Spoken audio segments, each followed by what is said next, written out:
बहुत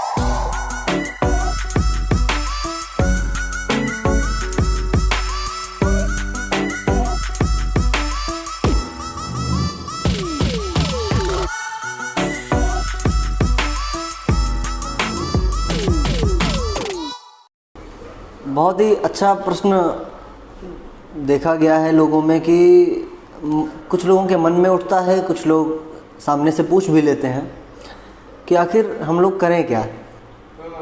इतनी भागदौड़ भरी ज़िंदगी है, इतनी भागदौड़ जो हम लोग देख रहे हैं आज के समय में, इसमें हर एक इंसान एक दूसरे से बेहतर होना चाहता है और बेहतर होने के लिए बहुत ज़्यादा प्रयास भी करता है। अच्छा, उसमें क्या होता है, कुछ लोग बड़े बड़े कोर्स कर लेते हैं, कुछ लोग लाखों रुपए खर्च कर लेते हैं बड़ी डिग्री हासिल करने के लिए। वहीं कुछ एक तबका ऐसा भी है जो पैसा नहीं खर्च कर पाता है लेकिन मेहनत करता है कि हम भी अच्छे नंबर लाएं, अच्छे स्कूल में हमारा एडमिशन हो, हमारा प्रवेश हो, उसके साथ साथ अच्छी जॉब मिले, अच्छी पोस्ट मिले। और वहीं एक वर्ग ऐसा होता है जो कि अपनी पढ़ाई करता है और उसके साथ साथ कुछ अपने एक हुनर को लेकर के उसका एक या कोई कोर्स कर लेता है या तो किसी प्रकार से उसको खुद से, जिसको कहते हैं हम सेल्फ प्रैक्टिस या सेल्फ स्टडी, जब वो प्रैक्टिकल हो रहा है तो उसको हम प्रैक्टिस ही कहेंगे, और अगर वो पढ़ रहा है तो स्टडी कहेंगे। तो स्व अभ्यास से, अपने नैतिक अभ्यास से वो अपने आप के हुनर को, अपने उस हुनर को आगे ले जाता है और कहीं ना कहीं उससे एक बड़े स्तर पर काम करता है। उसका प्रभाव क्या देखने को मिलता है? उसका प्रभाव सबसे बड़ा ये देखने को मिलता है कि वहीं उसका जो साथी जो लाखों रुपए खर्च करके या बहुत दिन रात मेहनत करके पढ़ाई कर रहा था, किसी कारणवश उसको वो पोस्ट नहीं मिल पाती जिसके लिए वो मेहनत कर रहा था, तो वो तो उदास होकर बैठ जाता है, जिसको हम एक शब्द कह सकते हैं, डीमोटिवेट हो जाता है।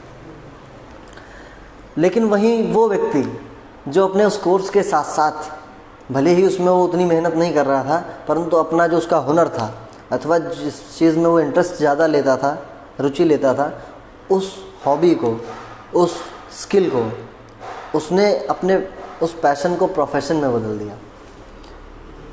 अगर उसे वो जॉब नहीं मिली तब भी उसके पास एक ये विकल्प था कि उस पैशन को वो प्रोफेशन बना करके कहीं ना कहीं एक अच्छी अर्निंग कर सकता है, और उसमें न केवल वो अर्निंग कर रहा है बल्कि वो कहीं ज़्यादा खुश है उस ज़िंदगी से जो लोग सुबह से लेकर शाम तक जॉब में देते हैं और उसके बाद उनके पास अपने लिए समय नहीं होता। तो जैसे कि मतलब जैसे सर आपने बताया, तो शिक्षा में मतलब जैसे कि पढ़ाई के साथ साथ अगर जैसे कोई स्किल या टैलेंट है तो उसको भी जैसे अगर साथ लेकर के चले तो शायद बढ़िया रहेगा एकदम। हाँ, ये कुछ चीज़ें हैं क्योंकि समझ में नहीं आता है कभी कभी आगे क्या करना चाहिए, तो यही चीज़ आपने सर बताया सर। तो देखिए, ऐसा होता है कि अब हम शुरुआत से अगर बात करें, जैसे हम आप लोग बच्चे जो भी होते हैं, छोटे बच्चे, तो उनका एडमिशन कहाँ हो रहा है, किस माहौल में वो लोग रह रहे हैं, घर का माहौल क्या है और स्कूल का माहौल क्या है, इसका निर्णय वो बच्चा नहीं कर सकता। इसका निर्णय सीधी सी बात है उसके माता पिता करते हैं, उसके जो संरक्षक होते हैं, गार्जियंस होते हैं, वो करते हैं। लेकिन जब वो धीरे धीरे समझदार होता है, माहौल को समझने लगता है, जानने लगता है, माता पिता का ये फ़र्ज होता है, ये उनका कर्तव्य होता है कि उसका जो घर का वातावरण है और साथ ही साथ उसके जो स्कूल का वातावरण है उसको ऐसा बनाएं जिससे उसकी जो प्राइमरी एजुकेशन है, जो बेसिक शिक्षा है, वो मजबूत हो। क्योंकि हम लोग हमेशा से कहते आए हैं और जानते हैं कि जब नींव मजबूत होती है तभी इमारत मजबूत खड़ी हो पाती है।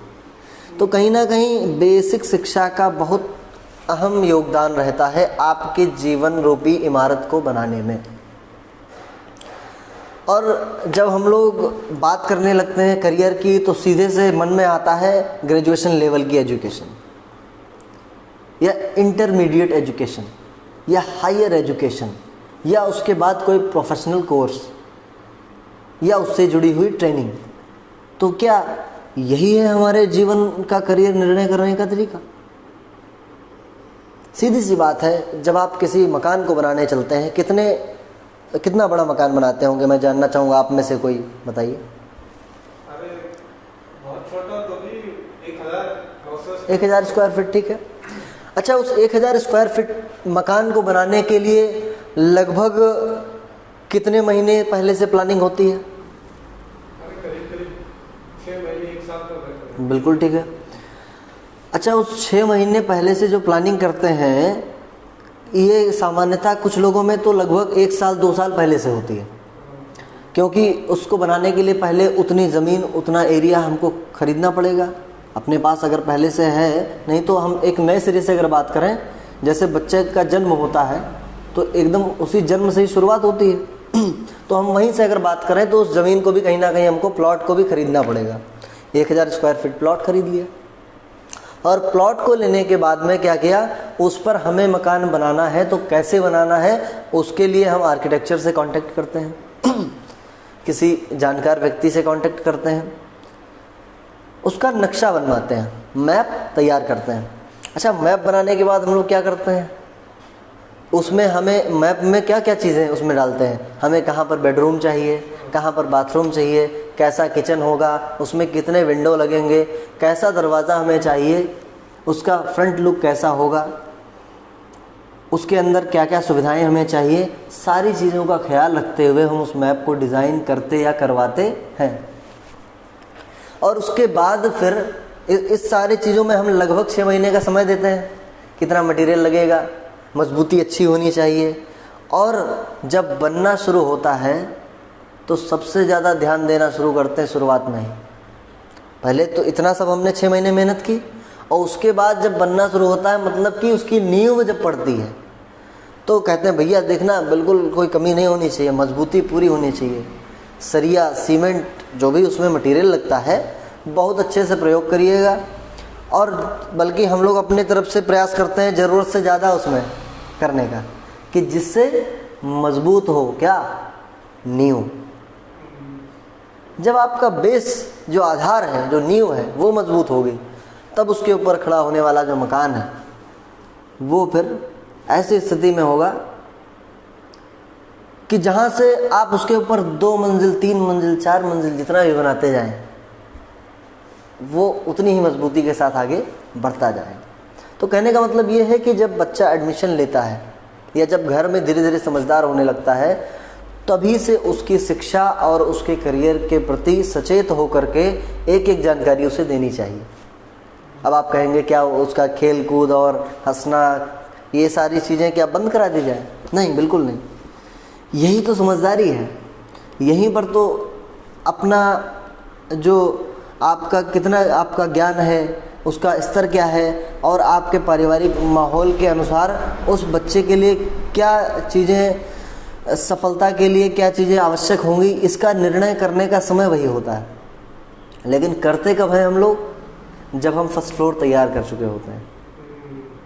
ग्राउंड फ्लोर तैयार हो जाता है, फर्स्ट फ्लोर तैयार हो जाता है, उसके भी ऊपर जब बनाना होता है तब हम सोचते हैं अरे नींव में तो मजबूती है ही नहीं, इसके ऊपर बना देंगे तो मकान तो गिर जाएगा, या इसके ऊपर बनाना है तो अब इसमें 2-4 सरिया और लगा देते हैं, या ऐसे इसको कर देते हैं, या किसी फिर हम आर्किटेक्चर को बुलाते हैं और कहते हैं भैया इसमें नीचे कुछ दूसरा कुछ सिस्टम बताओ कि जिससे हम इसके ऊपर भी बनवाएं तो कोई दिक्कत ना हो। करते हैं ऐसा। यही सबसे बड़ी समस्या है।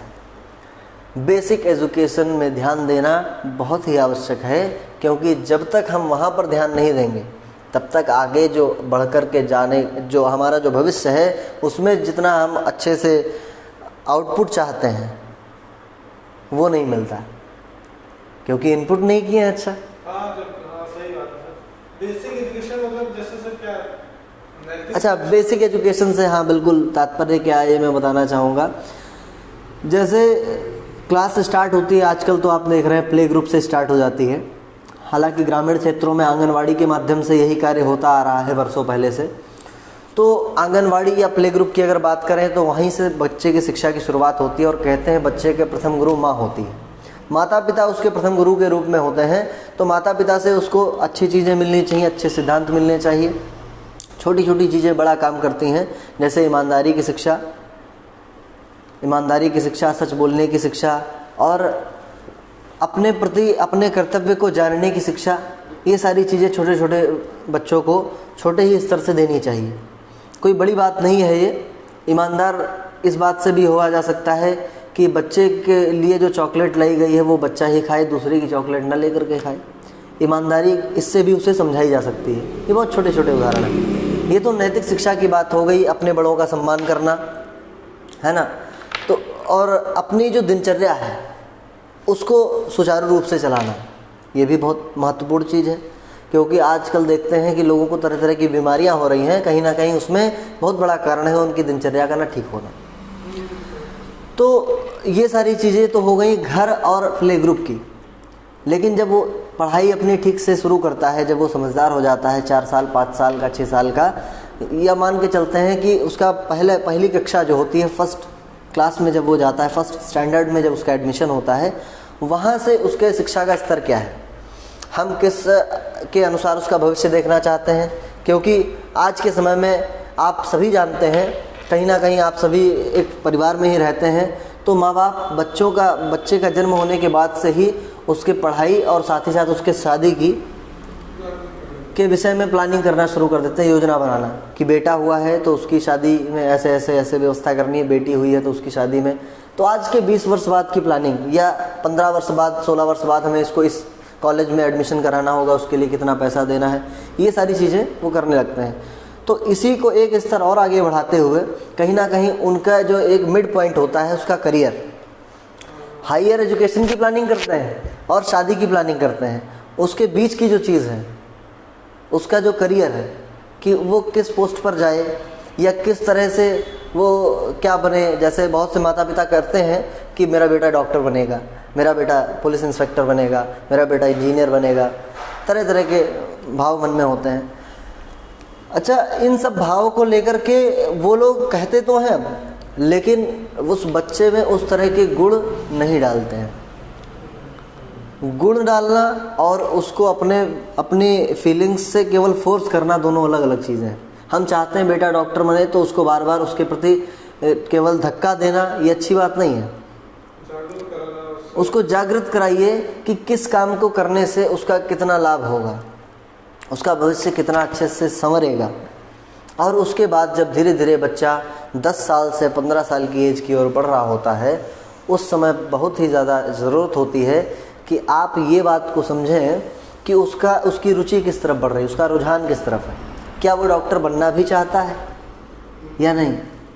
मान लीजिए, जैसे छोटा सा ही उदाहरण है, कुछ बच्चे एक कीट पतंग को देख करके या किसी जीव को देख करके, उसके घाव को देख करके बड़े ही सेंसिटिव होते हैं और बड़े ही दुखी हो जाते हैं। टीवी में भी देख लेते हैं, अगर किसी को मारते हुए या कुछ करते हुए तो दुबक करके डर के मारे सहम जाते हैं। तो ऐसे बच्चे से आप अगर अपेक्षा करते हैं कि वो डॉक्टर बनेगा तो वो नहीं बन पाएगा, या वो सीमा पर जाकर के दुश्मन को गोली से मारेगा तो वो नहीं कर पाएगा। तो इस बात की परम आवश्यकता है कि आप इस बात पर ध्यान दें कि उसका रुझान किस तरफ हो रहा है। क्या वो बोलने में अच्छा है, तो बोलने में अच्छा है तो उसको कहीं ना कहीं टीचर या लॉयर या एक अच्छा स्पीकर के तौर पे काम करना चाहिए। पॉलिटिक्स में भी आ सकता है वो, जर्नलिज्म में भी जा सकता है वो, अगर वो बोलने में अच्छा है। अगर उसमें चीज़ों को समझने की अच्छी क्षमता है, ऑब्जर्वेशन अच्छा है, तो उसको आप साइंस की फील्ड में ले जा सकते हैं, साइंटिस्ट बना सकते हैं, डिटेक्टिव बना सकते हैं, या फिर कहीं ना कहीं वो पुलिस प्रशासन में भी जाने की क्षमता रखता है। और इसी तरीके से बहुत सारी चीज़ें हैं। कुछ लोगों को छोटे छोटे बच्चे ही खिलौने को तोड़ करके फिर जोड़ने का मन बनाते हैं, तो इस तरीके से आप समझ सकते हैं कि उसमें टेक्निकल क्षमता का विकास हो सकता है, आप उसकी ओर उसे बढ़ाइए। कुछ बच्चे आज के समय में सभी के पास फ़ोन, टैबलेट, कंप्यूटर, लैपटॉप होते हैं सभी के घरों में, उसमें इतनी अच्छी अच्छी चीज़ें होती हैं, कारीगरी में वो लोग एकदम से एक्सपर्ट कहते हैं कि एक्सपर्ट हो गया। 5 साल का बच्चा इतना बढ़िया चला रहा है, तो कहीं ना कहीं अगर उसमें उसको रुचि है और उसको अच्छा कर ले रहा है तो उसी के प्रति समझदारी दिखाते हुए उसके रुझान के हिसाब से आप उसका कोर्स कराइए। कहीं ना कहीं मुझे लगता है कि जो बच्चा 20 साल में जाकर के 25 साल में जाकर के किसी पोस्ट को हासिल करता है, वो बच्चा 15 साल से 20 साल की उम्र में ही एक अच्छी पोस्ट को हासिल करके आपको दिखाएगा और आपके साथ साथ आपके परिवार का भी नाम बढ़ाएगा और जीवन में सबसे बड़ी बात यही है कि हम लोग जन्म लेते हैं तो उसमें हमारा कोई योगदान नहीं होता, और जिस स्थिति परिस्थिति में जन्म लेते हैं उसके भी हम जिम्मेदार नहीं होते। परंतु जब हमारा जीवन आगे बढ़ता है और हम धीरे धीरे अपने जीवन में सभी को मृत्यु होनी है, तो मृत्यु की ओर जब बढ़ते हैं और जिस परिस्थिति में हमारी मृत्यु होती है उसके जिम्मेदार हम खुद ही होते हैं। तो इसलिए मैं चाहूँगा कि नींव मजबूत रखें तो आपकी इमारत भी मजबूत होगी, अपना आधार मजबूत रखें तो आपका परिणाम भी मजबूत होगा। इन्हीं शब्दों के साथ बहुत बहुत धन्यवाद। नमस्कार।